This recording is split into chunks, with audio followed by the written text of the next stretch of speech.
welcome to the Joe Cortez Show here in Las Vegas, Nevada, the entertainment and the boxing capital of the world.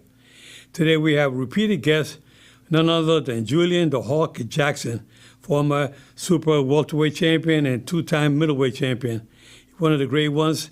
What an outstanding fighter, great person, good family man, and what a knockout artist he was. He had like 53 knockouts out of his about 58 professional fights.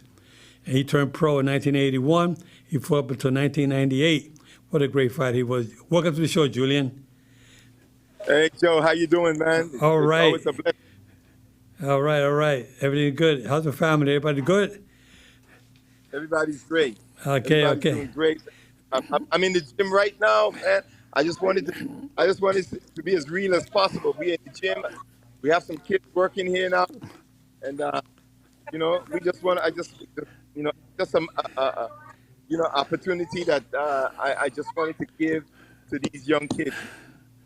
Okay, I want to see your face, so I can hardly see your face. There we go. Very good. Yeah, I see you got your kids in the background there working out. That's really good. How many young men you have in the gym working out?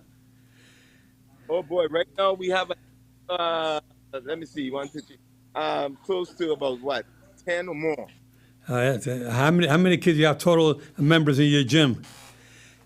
Oh man, I have close to 30 kids. That's great. Thank God. They come every day at the same time. We have different stages. We have for the greenies, we have for the open class, for the juniors. Okay, very good. So, we try to break it down so that we could get everybody the opportunity to come. So that's in the U.S. Virgin Islands, St. Thomas, right? Yes, U.S. Virgin Islands. All right, very good. Now, how long you were born and raised there, right? You've been there your whole life, huh? Or you live in Las Vegas for a little while? Yes, I was raised right here in the Virgin Islands. I came from the soil of these islands. Okay, and you live in Las Vegas here for a couple of years, right? Where you were fighting professionally. Yes, I lived in Vegas for 4.5 years. Okay. And believe me, it was a life that I will never forget. I learned so much living in Las Vegas. Yeah, it was great. A little hot here, but it's nice.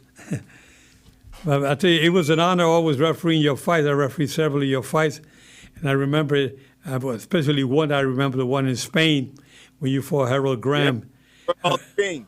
Yeah. Well, and you had your eye was almost shut complete. I went into your corner, and you were doing okay, but I didn't want you to get hurt because you couldn't see from the left eye. And I said, Yeah. I told you, champ, you got to show me something. If you don't show me something, I'm going to have to stop this fight. And you told me, no. You told me, don't worry, I'll take care of it. And tell us what happened in the next round. Yeah, Joe, I must say this, but a lot of people, and it's something that we could compare to what happened with the Errol Spence fight, because you were concerned about me because I had an eye operation. I had a detached retina. I think it was my right eye or left eye was swollen. Yeah, your left eye.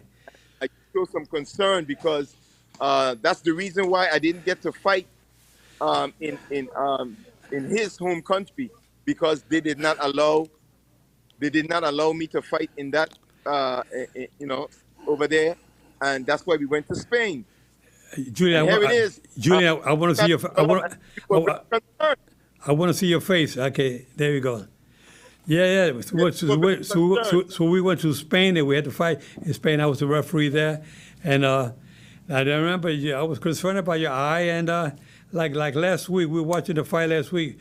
We talked about Errol Spence versus Terrence Crawford, and he was Terrence Crawford. A lot of people thought he was going to win. A lot of people thought he was going to lose. It was both ways. It was both kind of equal as far as the fans were concerned. They thought Errol Spence was going to win because he was bigger, he was taller, had a bigger reach, longer reach. But Terrence Crawford had a lot of skills and a good record. They were both undefeated. How did you see the fight? I tell you what, I felt that Crawford had the edge because of his abilities, just because of his abilities, and it proved, to be right. And he's a thinker. He's not just a puncher. He's a thinker. Goes in there and he thinks, and he makes the right decision. Okay, he adjusts at the right time. And it makes a big difference. Exactly. Yeah, a lot of fighters, like yourself, you're able to adjust, always thinking, good on your feet.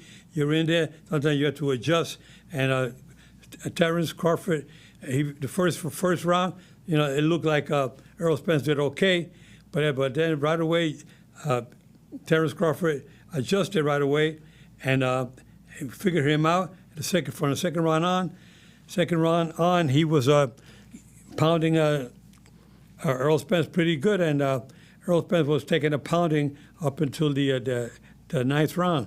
What do you think? The referee Harvey Dock did a good job in stopping the fight, and what do you think about that? I think he did a tremendous job. I don't believe that it was premature. I don't think the stoppage was premature. I really believe that he stopped it at the right time. At the right time. We love what's his name? Errol Spence. Errol Spence, and he's a tremendous athlete. I adore him as well. He's a tremendous boxer. But again, there was just somebody much better than he was. And pertaining to what happened before the fight, I'm speaking about in their lives and what happened in his life, what happened to Errol Spence. Yeah. You know what I'm saying? And that accident, it had a toll on him. It took a toll on him, and I'm glad that he was able to recover, come back, fight successfully. But I believe that something caught up to him. We may not understand the physical aspect of what took place in the accident, but I tell you what, that was not the Errol Spence that we all believe that stood in front of Crawford. Okay, well, Terrence Crawford, we say he's a good thinker. He was able to adjust real quick, and he knew that Errol Spence was a tough fighter. They were both undefeated. Errol Spence is 33 years old, and Terrence Crawford is 35. So they were both undefeated, and they both fought Sean Porter. Sean Porter with the distance with Errol Spence, and Terrence Crawford knocked out Sean Porter. So a lot of people felt, well, if he knocked out Sean Porter, not many people can say they knocked out Sean Porter. I'm surprised his only stoppage in his career. But Sean Porter felt the punching power of Terrence Crawford. Terrence Crawford had a good punching power with either hand. Yeah. And he's able to adjust left-handed or right-handed, either way. Yes, but he can hit. A lot of people take him for granted. A lot of people think that he's small. He's a small fighter. They did the same thing with me. They always thought that I was not so much of a great puncher until we stepped in the ring and they get hit. Well, yeah, and with Crawford, a lot of people looked at him. He looked very, very, very weak to them, But the kid could punch. He uses his body. He uses his timing. It's not just him throwing punches. It's actually sitting down on your punches, using your hips, using your shoulders. Using everything behind that fist. If you're just throwing the fist, you're going to be quick. You're going to look fast. You're going to look, like a Sugar Ray Leonard. Right. You know what I'm saying? But once you could put your body behind the punches, it says a lot more. Well, I know you had like 53 knockouts out of your 58 fights. I mean, you were a tremendous puncher. I mean, a lot of people look at you and say, "Well, he looks easy," until they start getting hit with your punches. You start banging these guys. I mean, they will go down. You would hit them, and they will go down, and you put your hand up. You put your hand up like this. You will go like this with your hand, and they will boom, and they will go right down. It was unbelievable, the punching power that you had. But like you said, Terrence Crawford the same way. He knocked out, I think, his left-hand opponent. So I may go to show that he is a puncher, a good puncher. Let me ask you a question, Joe. About how many fights did you of mine? I think I How many referee. fights? I believe I refereed 2 or 3 of your fights. Yes, that's it. That's right. You And did. and you were all, every time I went in there with you, I knew that you can punch, but me as a referee, I got to be neutral. I don't take sides. I'm always there to protect. My job first and foremost is the safety of the fighter. That's why I appreciated when you came to my corner and you said, if you don't protect yourself, I'm gonna stop this fight. Right. Because my eye was swelling. You know that I had an operation. You know that I had an injury to my eye before, and because of your concern, you made that statement. And because you made that statement, I knew I had to step up. Yeah, you sure did. And I stepped up. You stepped up, and the guy went down. Yeah. Yeah, that was unbelievable. So Unbelievable. That fight took place in Spain. It was amazing. The crowd was just, they couldn't believe how you came out, how I went to the corner. The doctor and everybody knew they was concerned about your eye. And I said to you, and I was more concerned about, I treat the fighters like if they're my own children, I don't want nobody getting hurt. I know we're in the sport, we're in the hurt business, but I don't want nobody getting hurt seriously.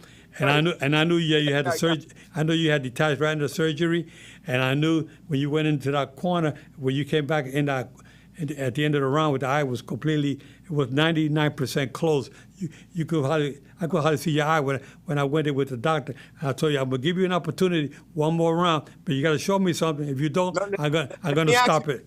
Question, Joe. Let me ask you a question. Did you concord? Did you talk to the doctor? Did you speak to the doctor? No, the doctor and I went into the corner. I called in the doctor to come in and check you out.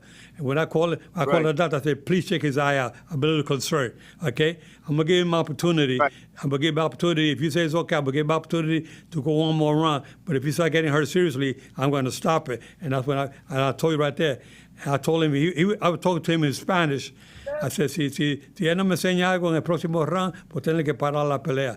And I told you, I just told the doctor, you got to show me something next round, or I'm going to stop this fight. And you told me, don't worry, Mr. Cortez, I'm going to take care of this myself. Beautiful. And the reason why I asked that is because I noticed that a doctor came into the ring with Errol Spence, okay, Crawford, and Errol Spence. It seems as if he was asking Spence if he was okay.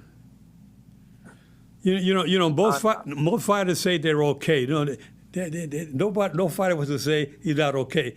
But a referee it was something that I don't believe that was normal for a championship fight at that caliber, for a doctor to just come in the ring and talk to the fighter. And I think it's because they knew that the injuries that I believe that Errol Spence had, was probably had, and on what they saw, there was something wrong, and they came in and they asked a question. Yeah, well, and it was that wrong for the for the doctor to be in the ring and to ask Spence if he's okay. Well, one of the things that doctors do here in Nevada, and most doctors, their job is the safety of the fighter. And you need a good ringside doctor. There's some doctors that are great doctors, but you got to be a good ringside doctor. You got to know a little bit about boxing. These fighters are taking punishment. Right. But you got to know the history of this fighter. Now, we know that Errol Spence was in a car accident a couple of years ago, but he did fight. Right. He did fight Sean Porter and beat Sean Porter after that accident. Right. And he passed all his physicals prior to the fight. And then, but the doctor has to come into the corner. His duty is to come into the corner just to evaluate his condition and see if he's okay to continue. And apparently, Errol Spence responded that he was okay. But every time the doctor comes in and the referee goes to the corner to evaluate the fighter, is because they're concerned. And we're thinking about, well, he's taking a pounding. He's getting hurt every round. He's getting hit. we knew he was losing he won the first round on my scorecard, but then he lost the next 7 rounds. He was losing. Then the 9th round, when he started taking some punches, the referee said, okay, I saw enough there. The referee jumped in and rightfully so stopped it to protect the fighter. You know, we want to see him hopefully come back again someday, but we have to see how he recuperates. He has to get a series of tests, all kinds of brain tests, all kinds of brain scans, and make sure that he's okay to continue. Because some fighters get permanent damage after they fight. Like I remember when Julio Cesar Chavez fought and a fighter that Chavez was losing the whole fight, and in the last round, in the 12th round, he knocked out his opponent, and that fighter was never the same after that fight. You know, and so I realize that whenever you're knocked out in a championship fight, you're suspended for a certain amount of time.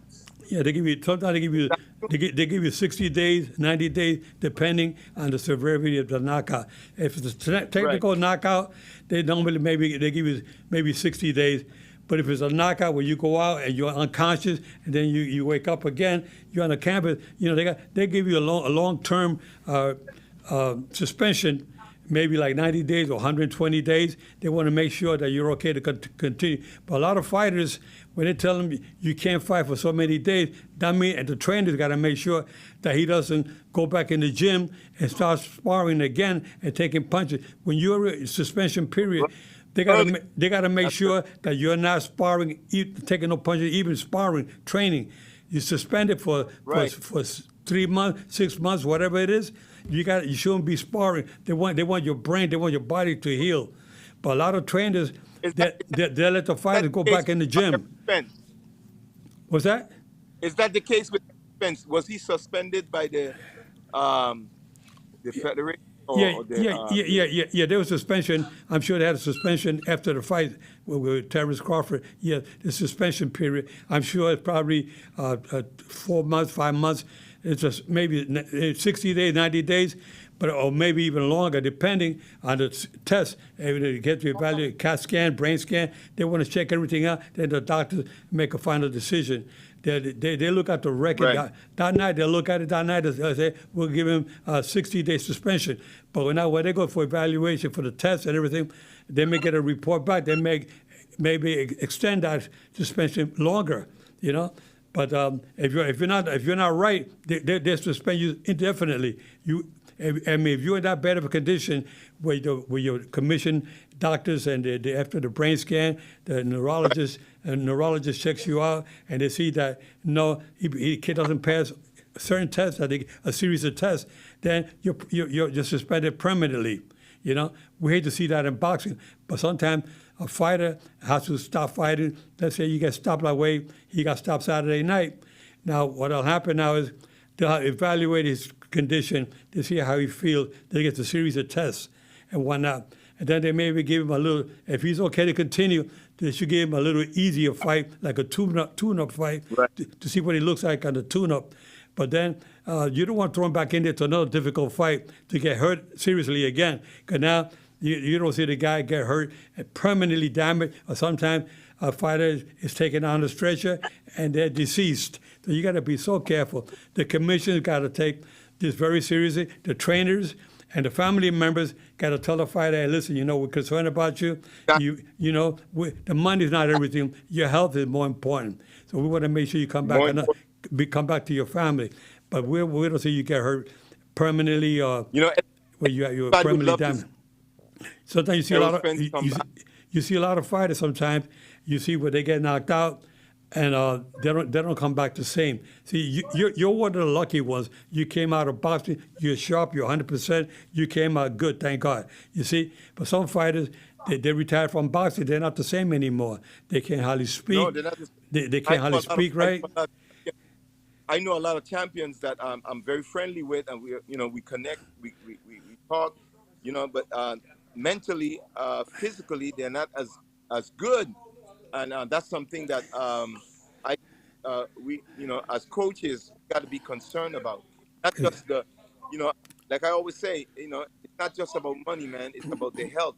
Exactly. It's about your life. It's about you as a person.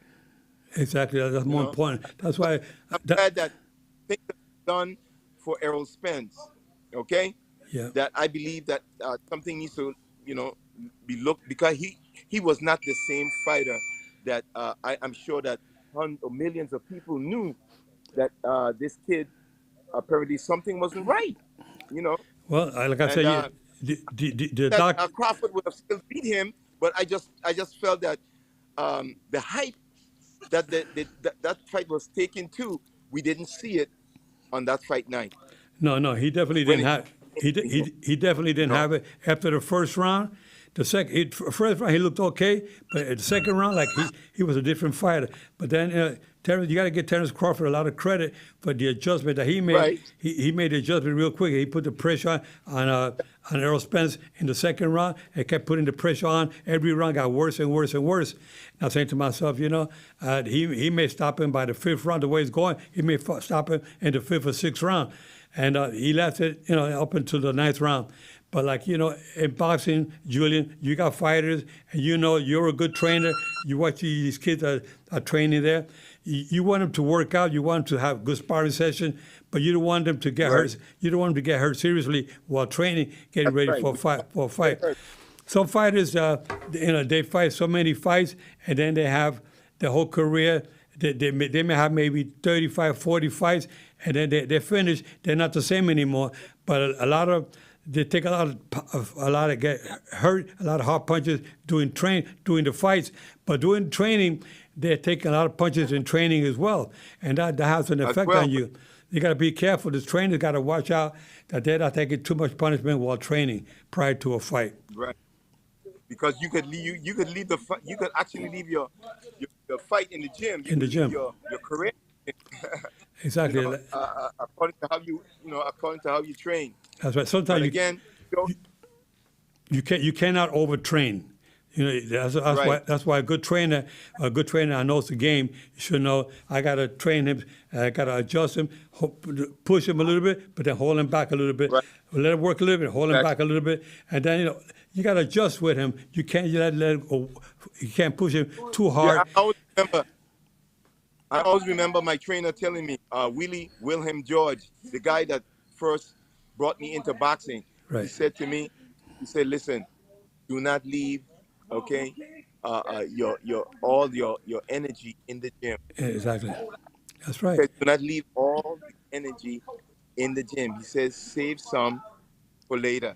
That's right. I didn't understand what he was saying, Yeah. Well, but he said, that's why yeah. that's why a good trainer. That's why a good trainer. Some trainers have to be trained themselves. Some trainers are not qualified. I say any commission that gives you a license to become a trainer, you got to make sure that these trainers have qualified to be trainers. Because some fighters don't know how to train. You got to know, like you say, your trainer Williams, Mr. Williams, he was able to. He knew, he was experienced. He know how to train you and how to hold you back. You're looking really good, really sharp, but hold you back a little bit because you can't. You leave it all in the that's gym. right. You leave it all in the gym. You can't do that. But if your commission going to give you a license, you have to be qualified to be a trainer. You just can give anybody a trainer. You have to take a series of a course, a test to Right. make sure that you qualify to be a trainer. Because you got a fighter's lives in your hand. You got these fighters. It live or die if you don't do Man, it the right do it the right way.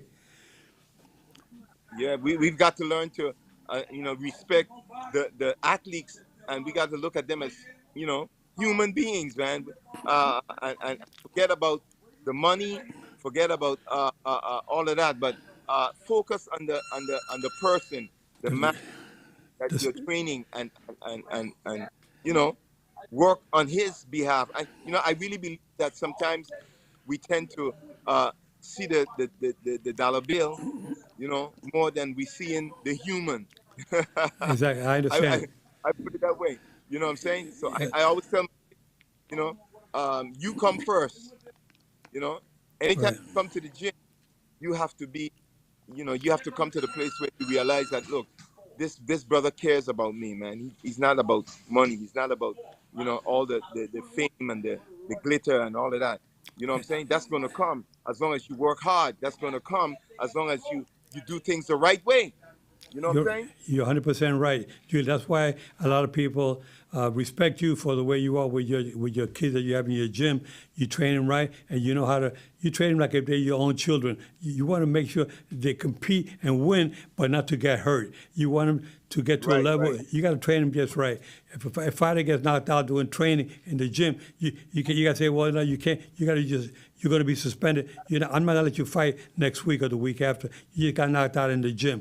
You get things like that. It's not, like you said, not about money. It's about the safety of the fighters. That's more important. And again, and my heart is really big. I gave my life to Christ, and now I'm doing a outreach here. I have the Julian Jackson Foundation. I'm reaching out to the less fortunate and helping, a lot of the young brothers, the young sisters. It don't matter who they are. If you need help, we are about to do things to try to put you in the right place where you can help yourself. Good, good. And that's something that I've been doing for many, many years. And right now, I've been feeding the homeless, those that are less fortunate, those that don't have a job, those that are strung out on drugs and crack. We tried our best to send them to rehabs. We tried our best to, to speak to them about the love of God. And, hey, I can't help it, man. That's just what boxing does. Well, Boxing tends to boxing tends to give you a desire to go out there and to help others as well, man. Um, there's something about boxers that are amazing. You know what I'm saying? I'm okay. talking about Floyd Mayweather. I'm talking about Manny Pacquiao. I'm talking about all the greats, Chavez, and all these guys that have been around. Even Mike Tyson. There's some good in all of us. That's for You know, sure. That's for sure, and that's why you're not only a champion in the ring, you're a champion outside the ring as well, and that's important in you life. better believe it. You better believe it, man. And that's what it's about. Just sharing the love, and letting these kids know that look, there's something better out there rather than killing yourself, you know, shooting up, getting involved in drugs and drinking and partying. No, that there's more to life than what you think. You know what I'm saying? And we when you come into the gym, when you come into this boxing program, we try to let the guys them know that you could become whatever you want to be as long as you put your faith and your trust. You Yeah, know what I'm saying, in God and you know, yourself. when you hear the name Julian the Hawk Jackson, he's a champion. You're a true person, a good human being. I met your wife. I met your children in the past. You're a good man. You're a good friend. And you know how to keep my distance from fighters when I was active as a referee. But ever since I've been retired as a referee, I make sure that I reach out to you guys so the world, people around the world can understand who you are, what you're all about, and the kind of heart you have. You mentioned names like Manny Pacquiao, Mayweather, Tyson, guys like that, Julian Chavez, a lot of fighters, Riddick Bowe, Evander Holyfield, so many fighters out there Right.